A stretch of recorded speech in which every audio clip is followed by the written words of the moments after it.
네, 북한은 박근혜 대통령의 전순절 참석이 확정되자 다음 날 포격 도발을 감행했습니다. 그러면서 도발 배경으로 대북 확성기 철거를 요구했지만 일각에서는 중국이 자신들을 버리고 남한과 가까워진 것에 대한 시샘 차원의 보복이다, 이런 분석도 나오고 있는데요. 네, 북한의 도발과 박 대통령의 전승절 참석의 득실, 그리고 최근 국내 정치 현안 등에 대해서 이야기 나눠보도록 하겠습니다. 네. 홍익대 정공기 교수, 장한대 박창환 교수 모셨습니다. 어서 오십시오. 네, 안녕하세요. 반갑습니다. 자, 북한이 대북 선전용 확성기 철거해라, 그렇지 않으면 또 도발하겠다. 이게 오늘 5시였습니다. 이제 3시간 한 40분 남았는데요. 북한이 먼저 이렇게 나온 이유를 좀 들어봐야 될 텐데, 단순히 확성기 철거해라 이것만 같지는 않거든요. 북한의 뭐 진짜 속내가 무엇일지 한번 들어보겠습니다. 먼저 교수님. 우선 뭐 지금 북한 정권으로서는 여러 가지를 괴롭죠.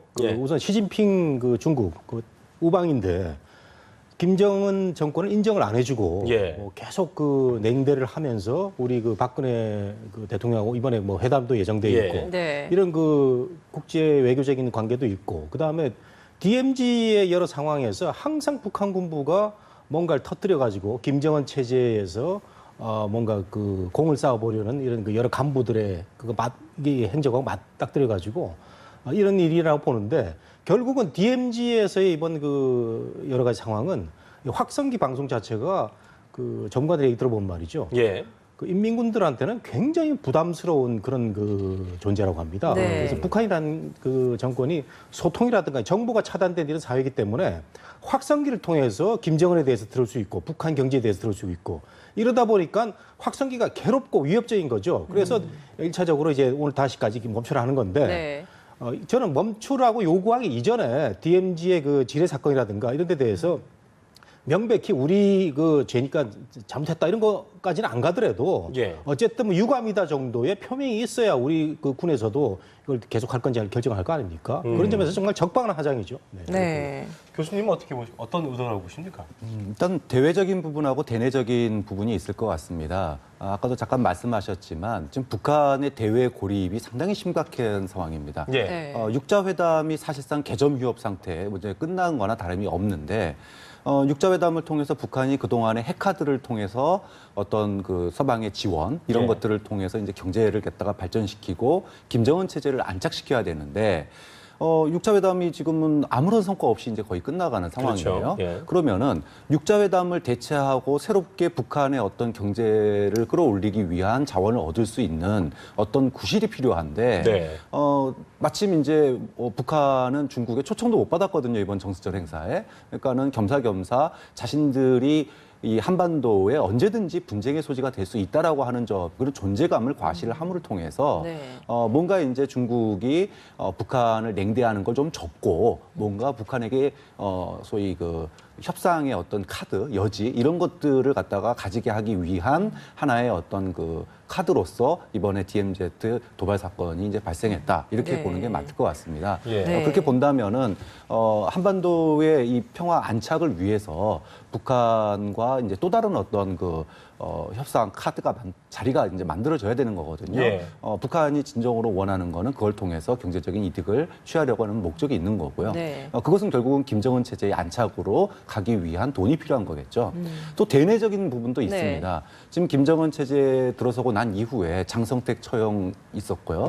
또 이후에 뭐 고위층에 대한 대대적인 그런 게 있었습니다. 그래서 북한 주민들의 어떤 동요 부분이 있었는데, 지금 단동이나 선양 이런 쪽에 보면은 나와 있는 북한의 외화벌이 일꾼들, 그러니까 북한 사람들이죠. 이 사람들의 긴장도가 엄청나게 높다 그래요. 그러니까 준전시 상태를 갖다가 공포하고 이름으로 인해서 내부에 이완될 수 있는, 또는 김정은 체제에 대해서 불만을 가질 수 있는 장성택 처형이라든지 그 위에 일련의 사태 이런 거에 대해서 불만을 가질 수 있는 것들을 잠재우기 위한, 그렇죠. 김정은 중심으로 다시 한번 묶어내는 효과가 있기 때문에 북한으로서는 이미 을지 훈련도 잠시나마 어쨌든 중단을 시킨 효과가 있었고 그렇죠. 또 지금 세계 언론이 DMZ를 주목을 하고 있는 거 아니겠습니까? 그러니까 이미 뭐 볼 수 있는 효과는 거의 다 본 거 아니겠느냐 이렇게 생각이 듭니다. 그렇군요. 네, 지금 뭐 전승절 참석에 초청을 받지 못했고 그로 인해서 좀 존재감을 과시하기 위한 행동 중에 하나였을 것이다 이렇게 말씀을 해주셨는데 그렇다면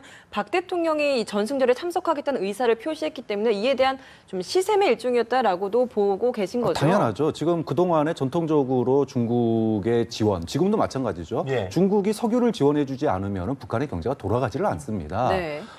그렇게 절대적인 존재인데 김정은을 쉽게 얘기하면은 인정을 안 하고 있어요. 이번 전승절 행사에도 박근혜 대통령 초대를 했죠. 거기다가 열병식까지 초대를 했습니다. 네. 만약에 박근혜 대통령이 열병식에 나타난다. 그랬을 때 북한의 그 주민들이 그 뉴스를 접하게 된다 그랬을 경우 내부적인 동요는 상당히 심각해질 수 있거든요. 네. 그렇기 때문에 중국이 뭐 지금 자제해라 뭐해라 이것이 전혀 도움이 안 된다라고 지금 북한이 주장을 하고 있는 이유는 박근혜 대통령과 중국 간의 이 소위 그 가까워지는 것에 대해서 쉽게 하면 이제 초 뿌리는 거죠. 그리고 효과를 갖다가 반감시키고 결국은 우리하고 이야기해야지 문제가 풀린다라고 하는 자신들의 존재감을 드러내는 거기 때문에 박 대통령과 시진핑 주석 간의 이런 정상회담에 대해서 앞서서 당연히 이제 찬물 끼얹기 그리고 그걸 통해서 자신의 존재감을 드러내고 대화의 파트너로 인정받기까지가 지금의 일련의 과정의 일환이라고 봅니다. 교수님, 좀 궁금한 게 뭐냐면 시샘을 해서 그렇다고 한다면 중국에 관심을 얻고자 한다면 환심을 얻고자 한다면 자꾸 어제도 그랬잖아요. 그러니까 어제가 아니라 오늘도 그 입장 표명한 것이 뭐냐면 중국이 남북 간의 그 사이를 중재해주지 않겠냐 이런 거에 대해서 중국이 나서도 소용이 없다 이렇게 얘기하면서 중국말도 필요 없다는 식으로 얘기가 나왔거든요. 이렇게 으름장을 놨을 경우에는 좋을 게 없잖아요. 그럼에도 불구하고 그런 상황, 이런 상황을 예상되는 거. 그러니까 어떤 상황이라고 봐야 될까요? 그 속내가 어떻다고 봐야 될까요? 중국한테 원하는 것이 뭐라고 봐야 될까요? 그래서 존재감을 드러내가지고 중국으로부터 우리가 이렇게 그 우방으로서의 존재감이 있는데 그 너무하지 않느냐라는 그런 얘기도 할 수 있는데 그 반대로 생각하면요. 시진핑 주석은 계속 김정은 정권에 대해서는 지금 뭐 공식적으로 인정한다는 얘기조차도 안 하고 있지 않습니까? 아예 상대를 안 해주니까 그러면 더 무모하고 철없는 짓으로 보이는데 저는 이번에 그 DMZ 지뢰 그 도발도 그렇고 확성기에 대해서 최후 통첩, 최후 통첩이란 말이 정치학 교과서에서는 그 얼티메이텀이라고 그래가지고 그 선전포고하고 똑같은 말입니다. 언제까지 안 하면은 우리가 전쟁 일으킨다 이런 얘기거든요. 이런 용어조차도 함부로 썼다는 것은 국제사회에서 해야 될 일과 하지 말아야 될 일을 정말 그 가리지 않고 무모하게 벌이는 그 북한 정권의 일인데 더 중국한테는 그 점수를 더 마이너스 점수를 갖게 되는 거고 우리나라나 미국에 대해서는 정말 지금 뭐 미군이나 이런 그 쪽에서는 북한이 한 빌미만 주면 뭐 주석궁을 타격하겠다는 이런 강경파조차 있지 않습니까? 이런 거 생각하면은 정말 그 이번에 그 저는 그 북한 정권이 잘못된 모험수를 뒀다 이렇게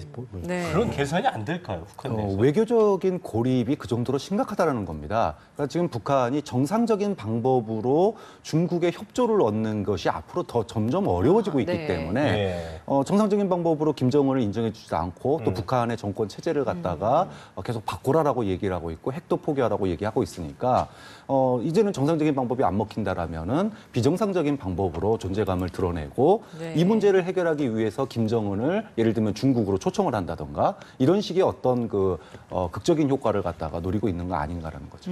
그렇군요.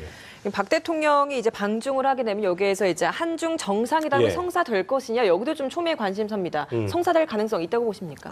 중국까지 그 먼 길을 왜 가겠습니까? 박근혜 대통령이 당연히 정상회담은 개최가 될 것 같고요. 그 자리에서 이제 시진핑이 어떤 발언을 하느냐 이것도 상당히 주목돼야 될 부분이에요. 그래서 지금 이제 일본의 역사 인식 문제와 더불어서 이제 그게 원래는 좀 최고의 화두였는데 지금 만약에 정상회담이 이제 열리게 되면 이 북한에 대한 입장이 이게 최고의 이제 화두로 떠오르게 됐거든요.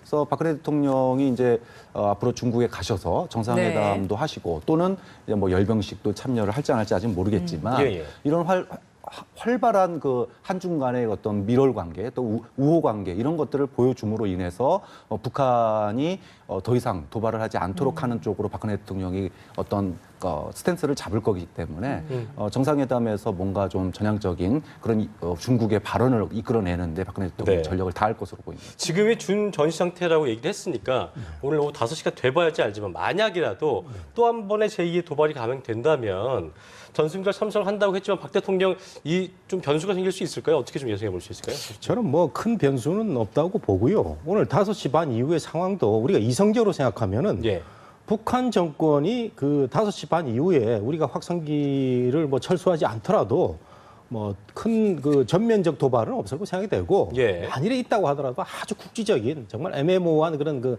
자극적인 그 지역적인 도발을 할 걸로 예상이 되는데 왜냐하면요.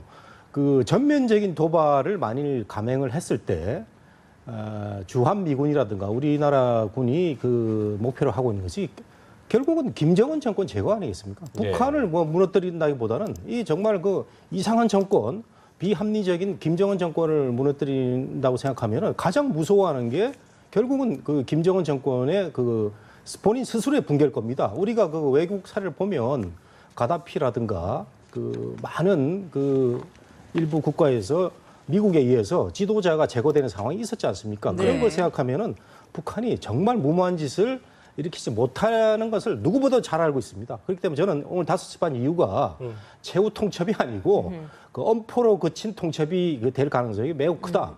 그렇기 때문에 우리가 좀 더 냉정하게 되는데 지금 일부 뭐 방송에서는 뭐 째깍째깍 초치기 뭐 이런 얘기도 하고 있는데 우리는 이스라엘을 항상 좀 본받아야 될 것 같아요. 항상 그 긴장감 속에서 일부에서는 뭐 전투를 하면서도 온 국민이 그 경제 강국으로 잘 살아가고 있지 않습니까? 그런 냉정한 그 지혜를 좀 찾아야 되겠 같습니다. 북한이 많은 이야기를 최근에 쏟아내고 있는데요. 그중에서 좀 주목해야 될 부분이 지금의 전쟁 위기는 미국의 전쟁 연습 때문이다. 그러니까 을지 포커스 훈련에 을지 훈련에다가 지금 중점을 두고 있거든요. 을지 훈련이 28일 날 끝나게 됩니다. 그리고 이제 박근혜 대통령이 그 이후에 이제 중국에 가게 될 것으로 보이는데 그 얘기는 오늘 5시에 뭐 큰 사단이 난다기보단 28일까지 어떻게 보면은 긴장 관계를 갖다가 지속적으로 유지시켜 나가는 그래서 그래서 저는 그 을지훈련 이 북한의 이 발언은 앞으로 당분간 며칠 동안은 28일까지는 긴장 관계를 어느 정도로 유지해가지 않겠느냐. 하지만 을지훈련이 끝나고 나면 또 다시 이제 명분은 사라지는 거거든요. 그렇기 때문에 중국 방중 박근혜 대통령이 중국 방문할 때쯤이면은 어느 정도 사태의 긴장 모드가 조금 완화되거나 아니면은 좀 장기전으로서 좀 톤이 수위가 낮아지는 그런 형태로 가지 않을까라고 조심스럽게 전망합니다. 박근혜 대통령 전승절 기념식 참석 이야기를 좀 더 해보려고 하는데 아무래도 박 대통령 방중 결정 후에 제일 좀 관심이 집중되는 부분이 열병식에 참석할 것인지 그 여부인 것 같아요. 열병식 참석하실 거라고 보십니까? 저는 개인적으로 열병식에 참석하는 것에 반대 의견을 갖고 있는데 이유는 지금 우선 그 제 개인적인 얘기를 드리기 전에 지금 청와대의 움직임이라든가 우리 정부 움직임을 보면은 열병식에 참석할 가능성도 그 더 있는 걸로 이렇게 보도가 되고 있어요. 가운데 정도에 끼어 있는 행사이다 보니까 거기만 안 가는 건 좀 모양이 웃기다 이런 얘기도 있더라고요. 근데 이제 여론조사를 보면은 중국 가는 거에 대해서는 한 68% 정도가 그 지지를 하고 있는데 열병식에 대해서는 그 항목이 없었던지 그 이제 나타나지고 있지 않는데 제가 그 열병식에 가서는 안 된다는 그 입장인 것은 아직까지도 우리의 동맹은 그 한미 동맹이고 북한하고 또 중국은 또 그 혈맹 또 동맹입니다. 그런 상황에서 우리가 경제 대국 중국하고 또 우리 대통령하고 시진핑 주석하고 참 인간적으로 친하고 그 지도자의 리더십이 일치되는 부분이 있어서 참 그 중국과의 관계가 좋은 거죠. 이게 참 그 좋은 그 상황인데 그렇다고 하더라도 열병식 가는 문제는 결국 군사 퍼레이드를 그 지도자가 그 참관을 하게 되는데 우리가 뭐 불과 70년 전에 그 중국군하고 피 흘린 그런 그 기억이 있지 않습니까? 여기에 대해서 아직도 휴전 상태고 중국이 뭐 공식적으로나 비공식적으로 한마디도 여기에 대한 그 참전에 중국군의 참전에 대해서 밝힌 바가 없습니다. 이런 그 과거사에 대한 어떤 매듭을 짓지 않고 대통령이 그 갑자기 가는 문제에 대해서는 원칙론자로서는 반대인데 또 한편으로 생각해 보면 박근혜 대통령이 매우 실리적인 외교를 많이 하시는 분이다. 그렇기 때문에 여러 가지 어려운 상황이 있고 한미 동맹이라든가 여러 가지 뭐 원칙적인 어려움이 있는데 불구하고 중국이 그 우리를 잘 그 서포트를 해줘야 뭐 통일이라든가 북한 정권을 견제하는 데 도움이 된다는 그런 그 우리 정부의 실리적인 외교도 외교라는 게 결국 실리 아니겠습니까? 그렇죠. 관감체 예. 장을 보더라도 네. 그러면은 저는 뭐 원칙적인 점에서는 그런 점이 있지만 또 우리 정부하는 방향이 또 좋아 보인다. 뭐 참석하더라도 뭐 저는 괜찮다 이렇게 보겠습니다. 외교적 균형이 때문에 참석하게 되는 건데 박 교수님 보실 때는 열병식은 참석을 그런 점에서 해야 되는지 안 해야 되는지 어떤 의견이십니까? 안 갔으면 모를까 갔다면은 저는 참여를 해야 된다고 예. 봅니다. 네. 이유는 간단한데요. 박근혜 대통령, 그러니까 대한민국이 미국 우방국 중에서 처음으로 중국 전승절 행사 참석을 통보한 나라가 대한민국입니다. 네. 이 얘기는 뭐냐 하면 이왕 간다라고 하는 것은 중국 사람들의 마음을 얻는 행위거든요. 그걸 일본으로 우리가 제일 먼저 갈게라고 신청을 한다는 거는요. 그다음에 지금 상황은요. 한미 동맹 얘기를 굳이 안 해도 되는 것이 지금 을지포커스 훈련 중입니다. 한국과 미국은 이미 굳건한 안보 협력을 가지고 지금 군사 훈련을 하고 있는 상황이에요. 네. 그 훈련이 다 끝나고 나서 중국에 가는 겁니다. 예. 자, 실리 외교 그다음에 균형 외교라고 하는 것은 유연해야 되고 또 실용적이어야 됩니다. 예. 우리는 네. 미국과 안보적인 면에서 굳건한 그 훈련을 이미 하고 그리고 나서 중국에 가는데 가가지고 중국에 자리 한번 참석해 주는 정도예요. 물론 거기에는 최첨단 중국제 무기가 전시될 거지만은 이왕 안 갔으면 모를까 갔으면은 중국 사람들의 환심을 사는 게 저는 중요하다고 보고요. 예. 그런 것들이 유연하고 실리적인 바로 균형 외교의 저는 출발이라고 보기 때문에 참석하는 게 좋다. 그리고 아까도 말씀드렸지만 예. 지금 국면에 있어서도 열병식에 참여하는 장면을 시진핑 주석과 나란히 서서 열병식에 참여하는 모습을 본다 그러면 누가? 북한 주민들이 본다 그러면 김정은 체제에 있는 북한 주민들의 동요 효과도 상당히 클 것이다. 네. 미국의 반응은 과히 좋지는 않을 텐데 박 대통령이 어떤 반응을 네. 내놓을지 한번 좀 지켜봐야 될 것 같습니다.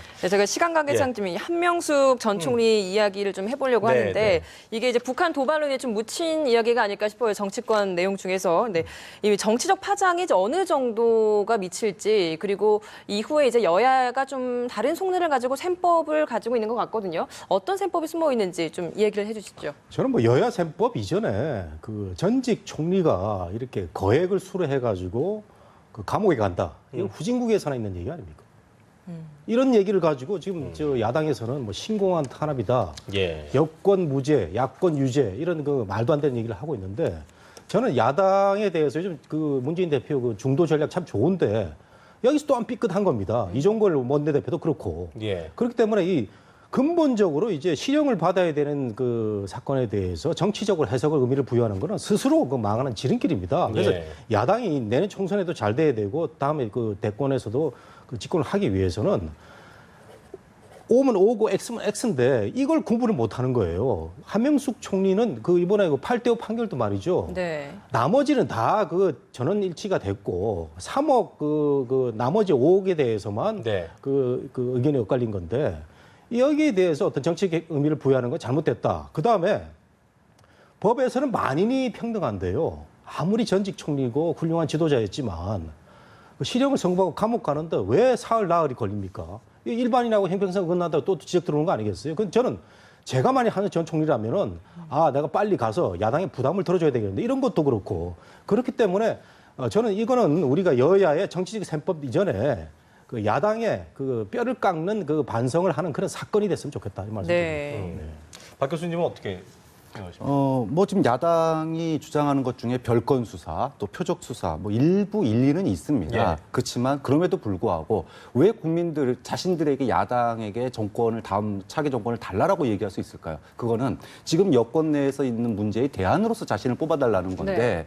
여권과 별다른 차이점을 보이지 못한다라면은 굳이 국민들이 거기 선택할 이유가 네. 없어요. 그래서 지금 야당이 지금 여당을 가리키면서 쟤들은 왜 수사 안 해? 성완종 리스트 그다음에 뭐 성폭력 문제 여러 가지를 얘기를 하고 있는데 국민은 그런 모습조차도 별로 보기가 네. 안 좋은 겁니다. 예. 근데 이거는 시작에 불과하다는 거죠. 한명숙 총리의 문제만으로 끝나는 게 아니라 지금 새정치연합에는 12명의 국회의원이 지금 수사 대상이에요. 예. 뭐 여러 가지 사안도 여러 가지 있습니다. 뭐 검찰의 권은희 의원 같은 네. 경우에는 그렇겠고 또 저축은행 사건, 또 입법 로비 사건. 근데 가뜩이나 지금 야권에게는 내년 총선이 어려운 상황인데 이렇게 정치자금 부패 혐의당 그다음에 12명의 의원들의 무게감이 상당한데 이게 확장이 될 경우에 지금의 새정치연합의 혁신 노력은 물거품이 될 수밖에 없어요. 그러면은 자연스럽게 이 검찰발 야권 이 소위 개편 이것이 이제 갈 가능성이 크기 때문에